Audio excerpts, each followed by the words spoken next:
I will never forget the chill of that morning, the kind that seeps under your skin and stays there even when the sun is shining. David's truck slowed to a stop on the edge of a gravel driveway, its tires crunching over weeds that had long since claimed the path. He stepped out, slammed the door, and for a moment just stood there, hands on his hips, staring at the house like it was some burden he'd been forced to carry.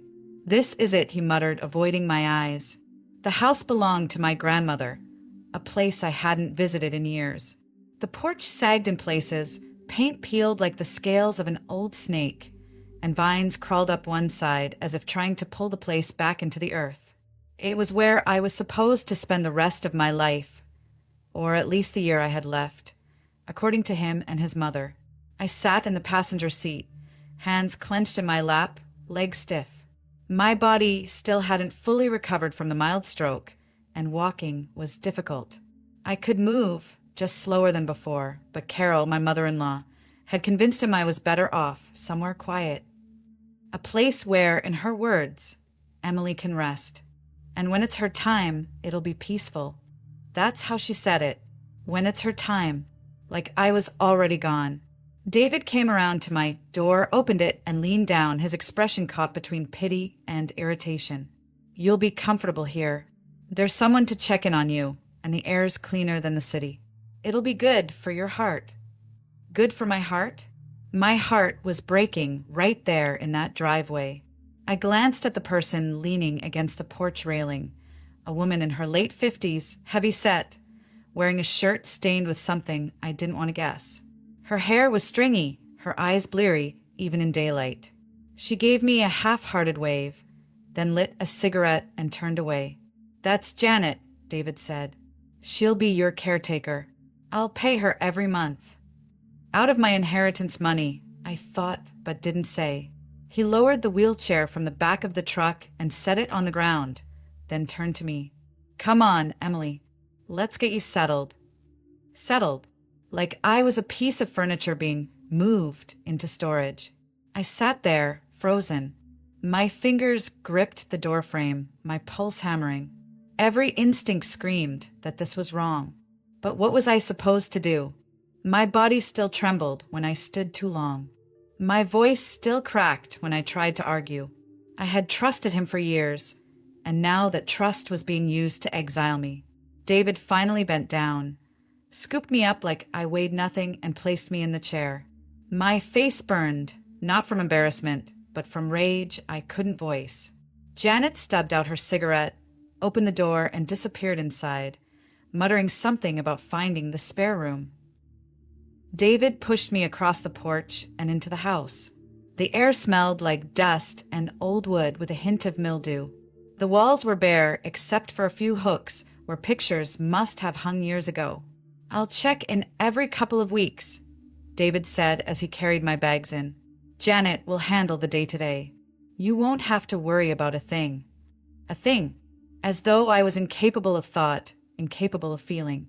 When he finally stepped back outside, I wheeled myself to the window. He stood by his truck, fiddling with something on his phone, then glanced at the house one last time. His face didn't look guilty, just relieved. He waved awkwardly, climbed into the cab, and drove off without looking back. I stayed by that window long after the sound of the engine faded, my fingers gripping the armrest so tightly my knuckles whitened. For the first time in years, I felt something sharp cut through the numbness. Anger, bright and alive. And under that anger, something else stirred. Something I hadn't felt since before the stroke. Strength. I used to believe I'd chosen the safe man. The one who wouldn't hurt me, who wouldn't gamble away our savings or disappear into some midlife crisis. David was gentle when we first met, soft-spoken, attentive, the kind of man who opened doors and remembered coffee orders. I was 25, working as an assistant to the CEO of a logistics firm, running on ambition and caffeine, dreaming of one day starting my own business. He sold insurance, steady, reliable, ordinary. That's what I thought I needed. Our wedding was small, intimate, with wildflowers and folding chairs set up in Carol's backyard. She cried as she hugged me, calling me her daughter now. I believed her. I believed everything back then. For the first few years, it wasn't bad. David would bring home takeout on nights I worked late, rub my shoulders when I sat hunched over my laptop. Carol, though, never hid her disapproval. She'd tut whenever I mentioned work projects, saying things like, "You don't want to wear yourself down before kids, dear." She liked things her way.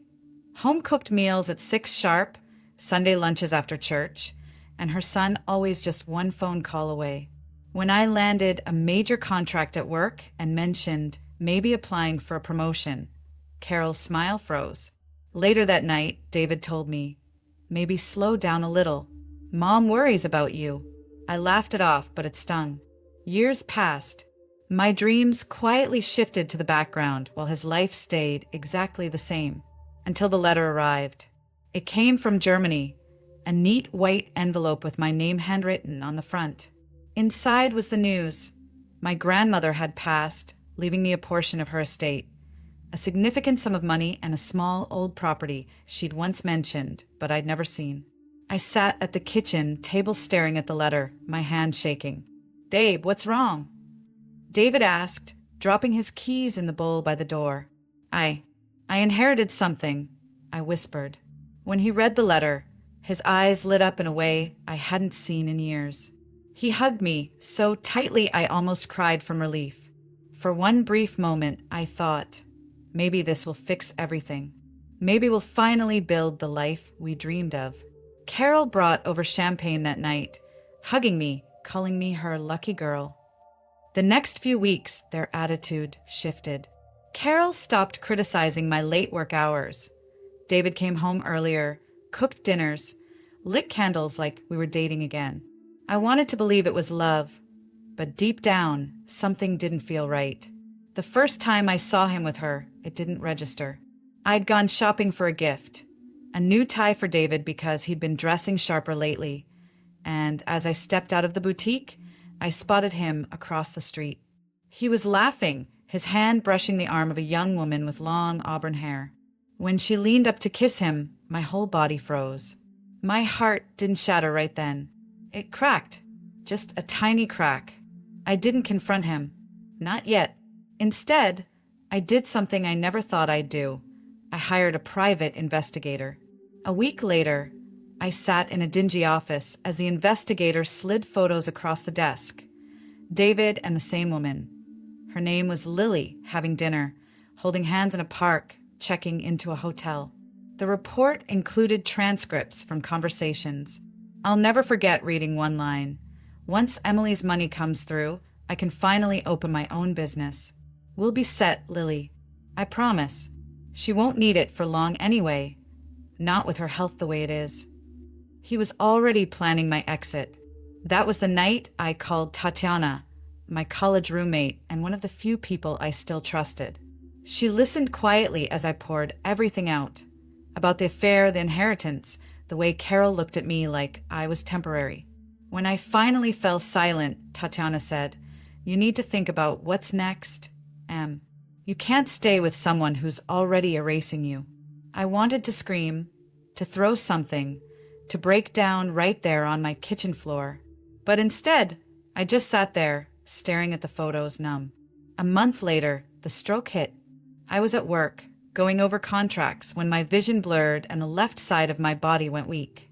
I woke up in the hospital with David holding my hand and Carol hovering nearby, tears in her eyes. "You're going to be okay," David whispered, brushing hair from my face. "We'll take care of you. Take care of me." Those words replayed in my head for weeks.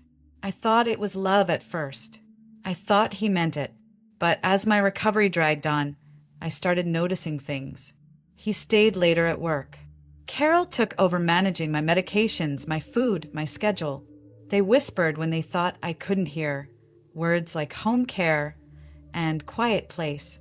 And then one morning, David told me he had an idea, a fresh start at my grandmother's old property, a place where I could heal in peace. Heal? No, that wasn't what he meant. He was preparing me to disappear. The day we drove out there, I didn't cry. I'd already shed every tear I had left.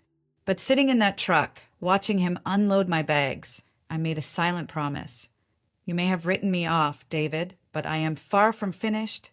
When David's truck disappeared down the dirt road, silence settled over everything. Even the wind seemed to pause, as though the world itself was holding its breath. I sat there in that old wheelchair, staring at the screen door Janet had left swinging open, creaking on its rusted hinges. The house was colder than I remembered from childhood summers, a hollow space with dust dancing in the slant of light coming through the windows. I could smell mildew and something faintly sour, like a refrigerator left unplugged too long. This was where they thought I'd fade away quietly, where I was supposed to spend the last of my strength waiting for an end I hadn't asked for. Janet shuffled out of one of the back rooms, scratching her neck. Bedroom's cleared, she said flatly. Sheets are clean enough. Bathroom's down the hall.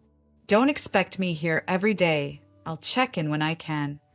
Her eyes slid past me, already uninterested. I wanted to scream at her. I wanted to shout that I wasn't dying, that I wasn't weak, that I didn't need any of this. But the words stuck in my throat, tight with anger and something deeper. Betrayal so heavy it weighed on my chest. She grabbed her coat and left, muttering something about picking up groceries later. The screen door banged shut behind her, leaving me alone in a house I hadn't chosen. I sat perfectly still for what felt like forever, staring at my hands gripping the armrests. They trembled, not from weakness this time, but from fury. A soft laugh escaped me, bitter and low, because suddenly it all felt absurd. My husband, my mother-in-law, this so-called caretaker. None of them saw me anymore. They saw a burden, a bank account, and a problem they didn't want to solve. That was the moment I decided I would stop being their problem. I stood up. Slowly, carefully, but I stood. My legs wobbled, stiff from weeks of limited use, yet they held. I took one shaky step, then another, until I was standing in the center of the living room, breathing hard, heart pounding. The truth was, I'd been recovering better than I let on. The physical therapy had worked, the weakness had eased. I could walk short distances without help, but I'd never told David or Carol. Why? Because I needed to know the truth, what they'd do if they thought I couldn't fight back. And they showed me they abandoned me. I laughed again, this time louder. It startled me. It sounded like someone else's voice, fierce and defiant. I grabbed my phone and dialed the only person I trusted. Tatiana. My voice cracked, but it carried something new, resolve. On the other end, she gasped. Emily? Where are you? I've been calling, texting. David said you were. Oh my God, are you okay? I'm fine, I said, though my throat tightened around the lie. He left me at Grandma's old place. Said it's good for my heart. Tatiana cursed under her breath, then exhaled sharply. I'm coming. Tonight. Don't you dare move anything heavy, you hear me? When the call ended, I looked around at the peeling wallpaper and broken blinds. For the first time in weeks, I didn't feel helpless. I felt dangerous. I spent the next few hours exploring every inch of the house. The kitchen was bare except for a few dented pans and dusty jars. The bedroom had a sagging mattress but solid walls. The porch leaned, but it stood. Everything was salvageable. By the time headlights cut across the window, I'd already made a list of repairs in my head. Tatiana burst in, still in her work clothes, eyes wide with fury and worry. They left you here alone? She demanded.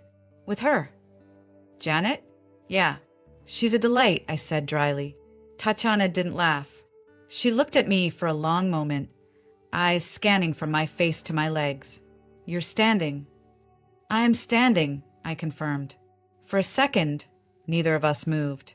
Then she smiled, small, fierce. So, what's the plan? The plan?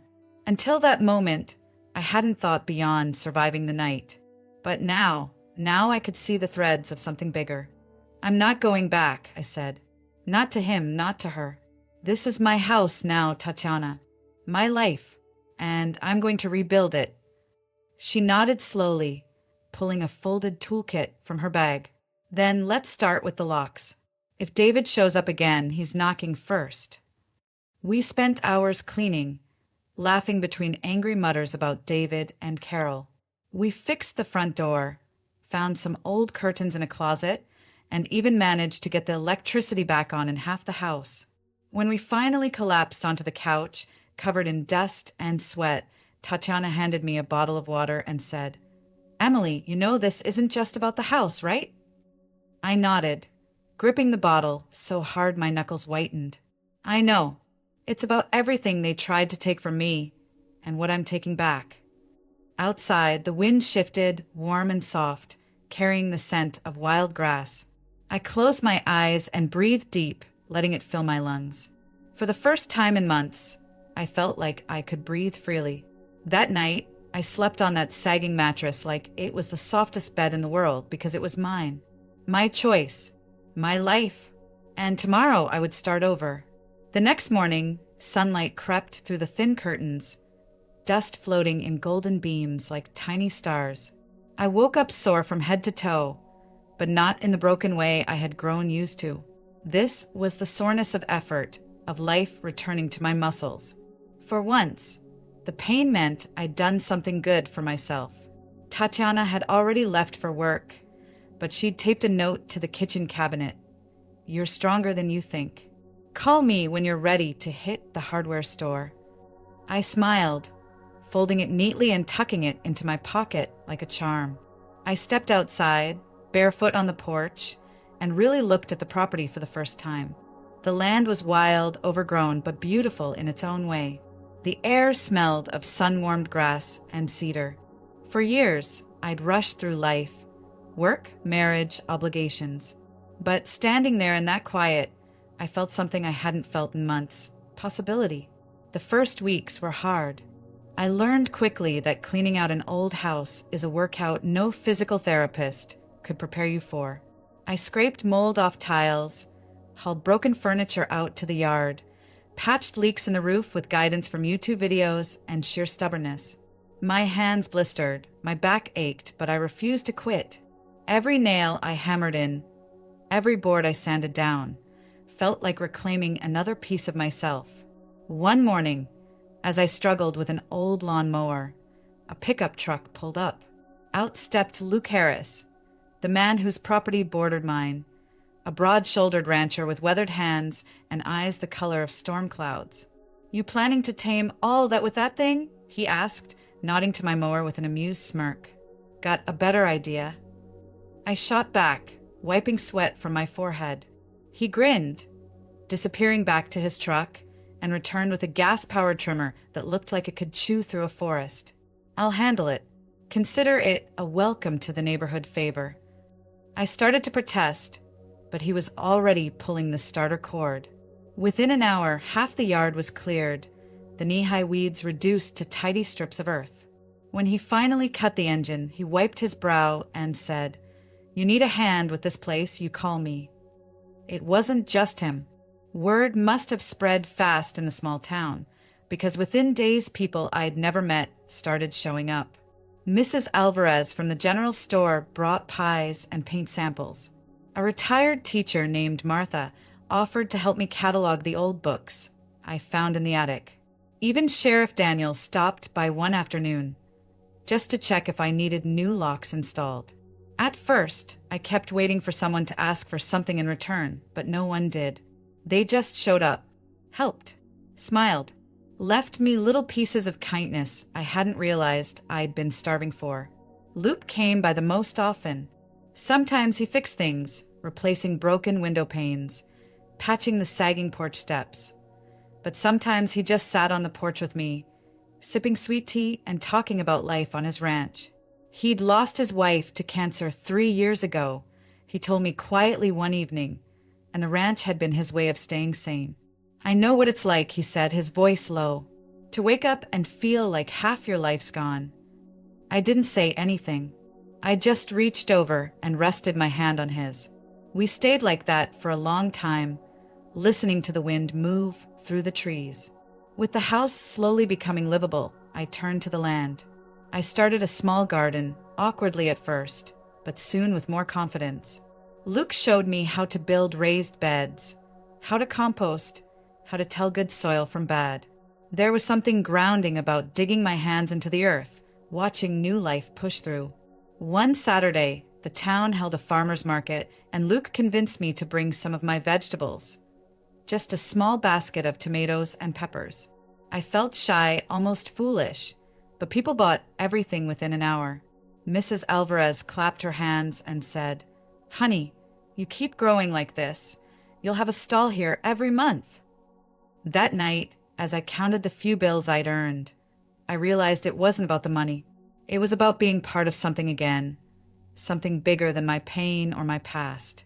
The nightmares about David and Carol still came sometimes, waking me in the dark, heart pounding. But now I had an anchor.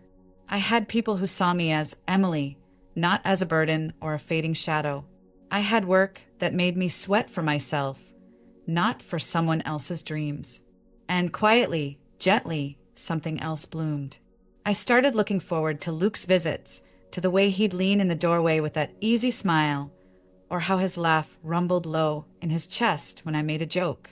He never pushed, never pried, just showed up, steady as sunrise. For the first time since the stroke, I wasn't thinking about what I'd lost.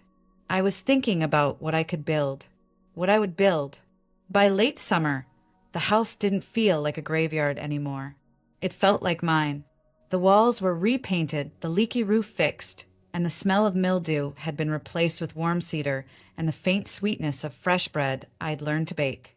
I had blisters on my hands and muscles I didn't know existed, but every ache was proof that I was rebuilding, not just a house, but a life. It was Luke who planted the idea that changed everything. One evening, after helping me install a rainwater collection barrel, he leaned against the porch railing and said, "You ever think about doing more with this place? It's good land. Could be more than just a home." I frowned. More like what? He shrugged. "You've already got that garden.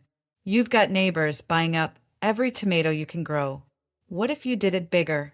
Organic produce, maybe a little farm stand.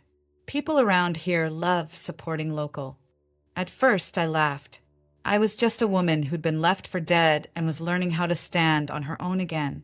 But later that night, I couldn't stop thinking about it. I had money from the inheritance. Money David had wanted so badly to control. What if I used it for me? The next morning, I made calls to a local carpenter for building raised beds, to a feed store for soil and compost, and to the county office about small agricultural permits. By the end of the week, my little side garden had grown into rows of neatly planted beds, and a small greenhouse Luke helped me construct from reclaimed wood and clear sheeting. It was hard work, but it filled me with something I hadn't felt in years: purpose. Every day I woke up, stretched sore muscles, and went outside to tend plants that were slowly transforming bare dirt into green life. My hands smelled like earth, my clothes like sun and sweat, and I loved it. When the first real harvest came, peppers, tomatoes, lettuce, and herbs, I loaded up Luke's truck and drove to the farmer's market. I expected to sell a little, maybe earn enough to cover seed costs. Instead, by noon, everything was gone. People asked if I'd be back next week, and one local chef even handed me his card, saying he wanted to buy from me regularly. Driving back home, wind in my hair, I realized I was smiling so hard it hurt. Luke was waiting when I pulled up. "Sold out?" he asked, his grin already knowing the answer. "Everything," I said, holding up the empty crates. "That's how it starts," he said, leaning against the truck. "Next thing you know, you're running the whole show." I laughed, but deep inside, something shifted. For so long, I defined myself as someone's wife, someone's burden. Now, I was Emily Whitaker, the woman building her own business, her own future. And somewhere in the middle of all that, Luke and I changed too. It wasn't sudden, no dramatic first kiss under fireworks. It was quiet moments. Him showing me how to repair an irrigation hose, me baking him a peach cobbler and laughing as he insisted it was the best thing he'd ever eaten. One night, after we finished setting up a new trellis, he stayed longer than usual, sitting on the porch while crickets sang in the distance. "You ever think about what's next?" he asked softly. "Next?" I looked at him. He nodded. "You've been through hell, Emily. But you're different now. Stronger. You got plans beyond this farm stand." I hesitated, then smiled. I just want to keep building. This place. My life. Something that's mine." Luke looked at me for a long moment, then reached over and took my hand. His was rough, warm, steady. "That's a good plan." I didn't pull away. For the first time in years, someone touched me not because they had to or out of pity, but because they wanted to be near me. It felt simple, natural, and safe.